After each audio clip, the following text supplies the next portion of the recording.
Hello everyone, welcome back to my channel. Friends, இன்னைக்கு வந்து பார்த்தீங்கன்னா வெண்டைக்காய் பொரியல் எப்படி செய்யறது அப்படின்னா இந்த வீடியோவில் இன்னைக்கு நம்ம பார்க்க போகிறோம். இதுக்கு வந்து பார்த்தீங்கன்னா தேவையான பொருட்கள் வந்து பார்த்தீங்கன்னா வெண்டைக்காய். ஸோ ஃப்ரெஷ்ஷாக பிஞ்சான வெண்டைக்காவை நீங்கள் வாங்கி வச்சுக்கோங்க. அது தண்ணியில் போட்டு நல்லா அலசிட்டு இது மாதிரி ஒரு பாத்திரத்தில் எடுத்து வச்சுக்கோங்க. அப்புறம் பார்த்தீங்கன்னா வெங்காயம், தக்காளி. ஸோ இதெல்லாம் தான் ரொம்ப இம்பார்ட்டண்டான விஷயம். இப்போ நம்ம பொரியல் செய்யலாம் பாருங்கள். இது மாதிரி என்ன பண்ணணும்னா அந்த சின்ன சின்னதாக வெட்டிக்கோங்க. அந்த முனையெல்லாம் கட் பண்ணி கீழே இது மாதிரிலாம் போட்டுடுங்க. இதெல்லாம் போட்டுடுங்க. ஓகேங்களா? வாவ், பாருங்கள், இது மாதிரி குட்டி குட்டியாக நீங்கள் கட் பண்ணிக்கோங்க. பாருங்கள் ஃப்ரெண்ட்ஸ், இப்போ வந்து இது எல்லாத்தையுமே இது மாதிரி குட்டி குட்டியாக நீங்கள் நறுக்கிக்கணும்.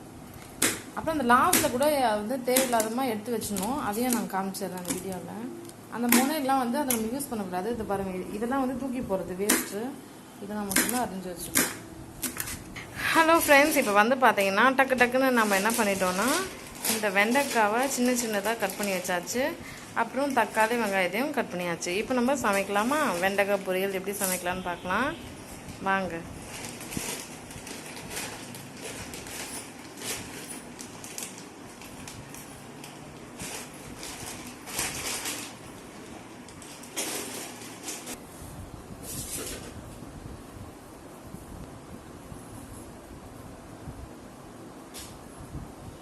ஹலோ ஃப்ரெண்ட்ஸ், இப்போ வந்து பார்த்தீங்கன்னா டக்குன்னு கேஸ் ஆன் பண்ணி வெண்டைக்காய் பொரியல் செய்யலாமா? ஃபர்ஸ்ட் என்ன பண்ணணும்னா கேஸ் ஆன் பண்ணிக்கணும்.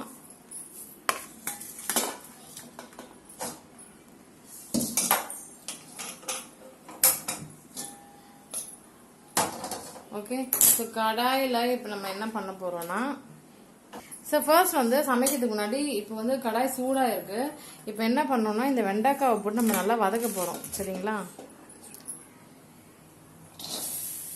நம்ம எதுவுமே போடல, எண்ணெய் போடல, தண்ணி போடல, எதுவுமே போடல. சும்மா பிளெயினாகவே அந்த கடாயில் என்ன பண்ணுறோன்னா இந்த வெண்டைக்காவை எல்லாத்தையும் போட்டு கொஞ்சம் நல்லா வதக்கணும்.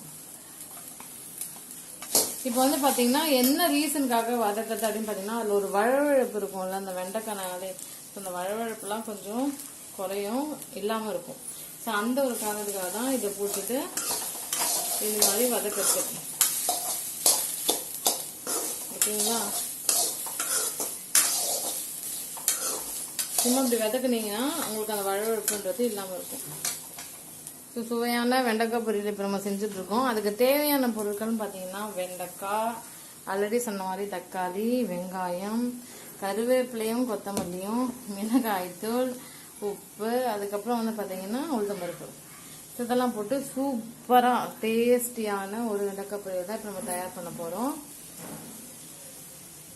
இது மாதிரி வதக்கும் போதே ஆக்சுவலாக அந்த வெண்டைக்காயோட ஸ்மெல் நல்லா வருது. ரொம்ப நல்லா இருக்கு. எத்தனை பேருக்கு வெண்டைக்காய் பொரியல் பிடிக்கும் கமெண்ட் செக்ஷனில் கமெண்ட் பண்ணுங்க. இந்த வீடியோ கண்டிப்பாக உங்கள் எல்லாருக்கும் பிடிக்கும். பிடிச்சிருந்தா லைக் பண்ணுங்க, ஷேர் பண்ணுங்க, மறக்காம சேனலை சப்ஸ்கிரைப் பண்ணிக்கோங்க. இந்த சேனல் உங்களுக்கு ரொம்பவே யூஸ்ஃபுல்லாக இருக்கும். பிகாஸ் நாங்கள் நிறைய குக்கிங் வீடியோஸ் அப்லோட் பண்ணுறோம்.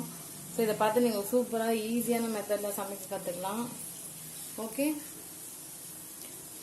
ஸோ வந்து பார்த்தீங்கன்னா இது நல்லா வதக்கியாச்சு இல்லையா? இதை வந்து நம்ம ஒரு பாத்திரத்துக்கு நம்ம வந்து ட்ரான்ஸ்ஃபர் பண்ணிக்கலாம்.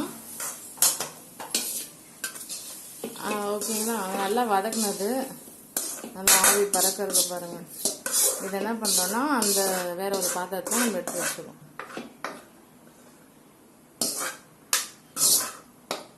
இப்போ நெக்ஸ்ட் நம்ம என்ன பண்ண போகிறோம்னா, ஸோ சமையல் எண்ணெய் தான் நம்ம வந்து யூஸ் பண்ணணும். சமையல் எண்ணெய் நீங்கள் கடலை எண்ணெய் எந்த எண்ணெய் வேணால் யூஸ் பண்ணிக்கலாம். நாங்கள் வந்து யூஸ் பண்ணுறது Sunland oil, sunflower oil.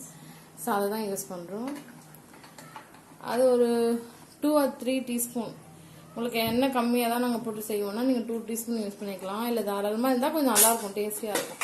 So அதனால் நாங்கள் வந்து ஒரு 3 டீஸ்பூன் அது மாதிரி ஒரு இது போட்டிருக்கோம். நெக்ஸ்ட் வந்து பார்த்தீங்கன்னா கடுகு போட்டிருக்கோம். கடுகு போட்டோடனே பொரிய ஆரம்பிக்குது.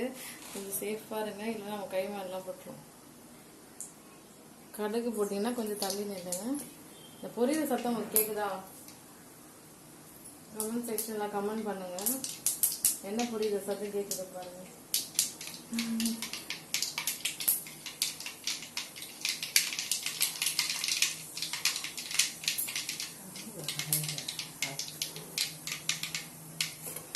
நெக்ஸ்ட் நம்ம என்ன பண்ண போறோம், நல்லா அந்த கடுகு பொரிஞ்சிச்சு இல்லையா, அடுத்தது வந்து பாத்தீங்கன்னா அந்த ஆனியன் நம்ம நறுக்கி வச்சுக்கணும்.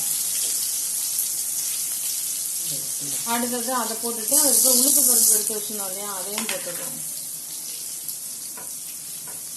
போட்டு நல்லா வதங்கணும். இது வதங்கிறதுக்கு தேவைன்னா நீங்கள் கொஞ்சோண்டு சால்ட் போட்டிங்கன்னா டக்குன்னு வந்து வேகும், நல்லா வதங்கும். சால்ட் ஆட் பண்ணிக்கலாம்.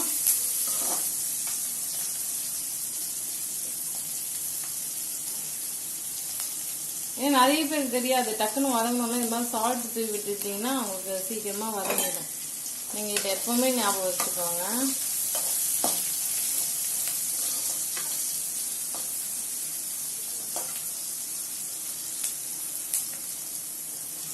கொஞ்ச நேரம் வதங்கட்டும். அந்த வெங்காயம் வந்து பார்த்தீங்கன்னா கலர் வந்து சேஞ்ச் ஆகணும், ஒரு பொன்னிறமாக மாறணும்.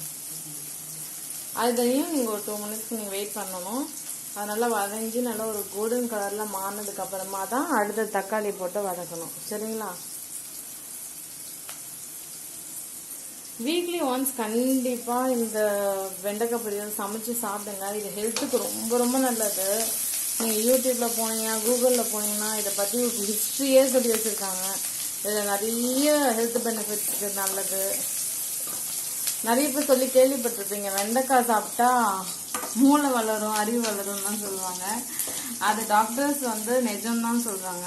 பிகாஸ் அது மாதிரி விட்டமின்ஸ்லாம் இதில் இருக்குது அப்படின்னு சொல்லியிருக்காங்க. நிஜமாவே வெண்டைக்காய் சாப்பிட்டா அறிவு வளரும்ன்றாங்க. அது வந்து 99.9% வந்து உண்மைதான் அப்படின்னு டாக்டர்ஸும் சொல்கிறாங்க. ஸோ நீங்களும் வீக்லி ஒன்ஸ் ஆகுது கண்டிப்பாக வெண்டைக்காய் பொரியல் செஞ்சு சாப்பிடுங்க. பாருங்க அந்த கலர் எப்படி சேஞ்ச் ஆகுது பார்த்தீங்களா? அந்த கலர் சேஞ்ச் ஆகுது உங்களுக்கு நல்லாவே தெரியுதுல்ல. ஃபர்ஸ்ட் ஃப்ரெஷ்ஷாக இருக்கும்போது ஒரு கலர் இருந்துச்சு, இப்போ நல்லா வதங்கின உடனே அந்த ஒரு கோல்டன் கலர்லாம் மாறுது. உங்கள் வீட்டுக்கு சின்ன பசங்களாம் இருந்தால் அவங்களுக்கு கண்டிப்பாக வெண்டைக்காய் பொரியல்லாம் செஞ்சு கொடுங்க. அவங்களுக்கு அந்த காய்கறி சாப்பிட்ற பழக்கம் வந்து சின்ன வயசுலேருந்தே வரட்டும். நீங்கள் டேஸ்ட்டாக செஞ்சு கொடுத்தா அவங்க கண்டிப்பாக சாப்பிடுவாங்க. எல்லாமே நம்ம சமைக்கிற அந்த பக்குவத்தில் தான் இருக்குது, எல்லாருமே விரும்பி சாப்பிடுவாங்க. ஃப்ரெண்ட்ஸ் இப்போ வந்து பார்த்திங்கன்னா அந்த ஆனியன் நல்லா கலர் சேஞ்ச் ஆயிடுச்சு. இப்போ நம்ம வந்து தக்காளியை சேர்த்து நல்லா வதக்கலாம். சரிங்களா?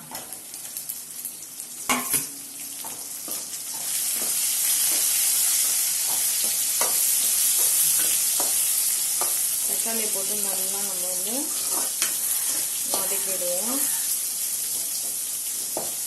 இது ரொம்ப சிம்பிள் இன்க்ரீடியன்ட், நம்ம வீட்டில் இருக்கிற இன்க்ரீடியன்ஸ் வச்சு நீங்கள் சூப்பரான வெண்டைக்காய் பொரியல் செஞ்சிடலாம். இது ரொம்ப பெரிய கஷ்டம்லாம் கிடையாது, ரொம்ப ஈஸி தான். ஸோ ஃப்ரெண்ட்ஸ் இப்போ வந்து பார்த்தீங்கன்னா வெங்காயமும் தக்காளியும் நல்லா வதங்குது.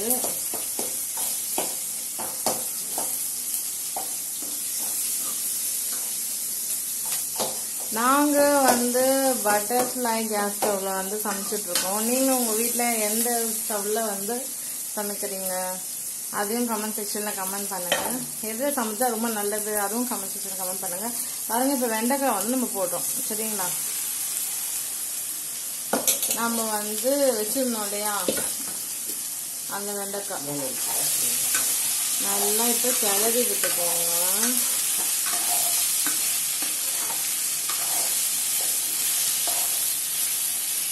சூப்பராக இருக்கும் ஃப்ரெண்ட்ஸ் வெண்டைக்காய் பொரியல். எனக்கெல்லாம் ரொம்ப ரொம்ப பிடிக்கும். நான் ஸ்கூல் படிக்கிறதுலேருந்து ரொம்ப விரும்பி சாப்பிடுவேன். எங்கள் அம்மாலாம் வெண்டைக்காய் பொரியல் செஞ்சு கொடுத்தாங்கன்னா லஞ்சில் வந்து நான் வேஸ்ட் பண்ணாமல் சாப்பிட்டுடுவேன். அதுதான் பிடிக்கும். இப்போ வந்து பார்த்தீங்கன்னா ஒரு தட்டு வச்சு நம்ம மூடி வச்சிடலாம். ஒரு 2-3 மினிட்ஸ் கழிச்சு இப்போ மூடி வச்சுருந்தோம் இல்லையா ஒரு 2 மினிட்ஸ் கழிச்சு என்ன பண்ணுறோம் அப்படின்னா இது மாதிரி மறுபடியும் நல்லா கிளறி விட்டுக்கோங்க. கிளறி விட்டதுக்கு அப்புறமா அடுத்து நம்ம பண்ண போகிறது என்னன்னா உப்பு இல்லா பண்ணவங்க குப்பை இல்லைன்னு வாங்க. ஸோ உப்பு போடலன்னா டேஸ்ட்டும் இருக்காது, யாரும் சாப்பிடவே மாட்டாங்க. ஸோ தேவையான அளவுக்கு உப்பு போட்டுக்கலாம். அடுத்தது வந்து பார்த்தீங்கன்னா மிளகாய்த்தூள். கொஞ்சம் காரமாக இருந்தால் நல்லாயிருக்கும், அதனால் நீங்கள் பார்த்துக்கோங்க உங்கள் டேஸ்ட்டு. காரம் கம்மி தான் சாப்பிடுவேன்னா கம்மியாக போட்டுக்கோங்க. உங்கள் காரத்துக்கு ஏற்ற மாதிரி 2 or 3 ஸ்பூன்ஸ் வந்து சில்லி பவுடர் மிளகாய் தூள் வந்து நம்ம போட்டுட்டு மறுபடியும் இப்படி நல்லா கிளறி விட்டுக்கலாம். சரிங்களா?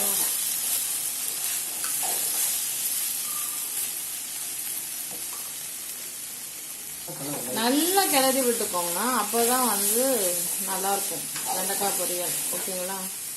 ஸோ அடுத்தது அந்த காய் எல்லாமே வேகணும் இல்லையா, அதனால நம்ம வந்து பார்த்தீங்கன்னா கொஞ்சம் லைட்டாக தண்ணி ஊற்றிக்கலாம். ஓகே, அந்த தண்ணி லைட்டாக ஊற்றிட்டு மறுபடியும் நல்லா தட்டை போட்டு மூடிடுங்க, அது நல்லா வேகட்டும். ஸோ டைம் அப் ஆயிடுச்சு. ஒரு 2-3 மினிட்ஸ் வெயிட் பண்ணிட்டோம். இப்போ ஓப்பன் பண்ணி பார்க்கலாம். அப்பா என்ன ஆவி. ஸோ வந்து பார்த்தீங்கன்னா நல்லா சுண்டிடுச்சு. அந்த 2-3 நிமிஷம் வந்து நம்ம வந்து மூடி வச்சிருந்தோம் இல்லையா, அதுலேயே சுண்டி அதை தண்ணியே இல்லாத அளவுக்கு சுண்டிடுச்சு. இப்போ நம்ம திறந்த அளவுக்கு சுண்டிடுச்சு. அவ்வளோதான், சூப்பரான சுவையான வெண்டைக்காய் பொரியல் தயாராகிடுச்சு. ஸோ ஃபைனல் ஸ்டெப்பும் நம்ம என்ன பண்ணணும்னா, நம்ம வந்து கொத்தமல்லி கருவேப்பிலை எடுத்து வச்சிருந்தோம் இல்லையா, அதை லாஸ்ட்டாக தூவி விட்டு நல்லா கிளறிட்டா சூப்பரான வெண்டைக்காய் பொரியல் தயாராகிடுச்சு. இந்த வீடியோ பிடிச்சிருந்தா லைக் பண்ணுங்க, ஷேர் பண்ணுங்க, மறக்காம கமெண்ட் செக்ஷன்ல கமெண்ட் பண்ணுங்க, சப்ஸ்கிரைப் பண்ணிக்கோங்க ஃப்ரெண்ட்ஸ். ஓகே, இவ்வளோ பொறுமையா உங்க டைம் ஸ்பெண்ட் பண்ணி எங்களோட வீடியோஸை, சமையல் வீடியோஸை பார்த்ததுக்கு ரொம்ப ரொம்ப பெரிய தேங்க்ஸ். ஓகே, ஸோ உங்களுக்கு நாங்கள் பண்ணியிருக்க வெண்டைக்காய் பொரியல் பிடிச்சிருக்கா? இப்போ நம்ம ஸ்டவ் ஆஃப் பண்ணிடலாம். பாருங்களேன் எவ்வளோ சூப்பராக இருக்குது. இதை பார்த்த உடனே சாப்பிடணும்னு தோணும், அந்த அளவுக்கு செம்ம டேஸ்டியாக இருக்கும். கண்டிப்பாக உங்கள் வீட்டில் இதே மெத்தட்லாம் நீங்கள் சமைச்சு சாப்பிட்டு எப்படி இருந்துச்சுன்னு சொல்லுங்கள்.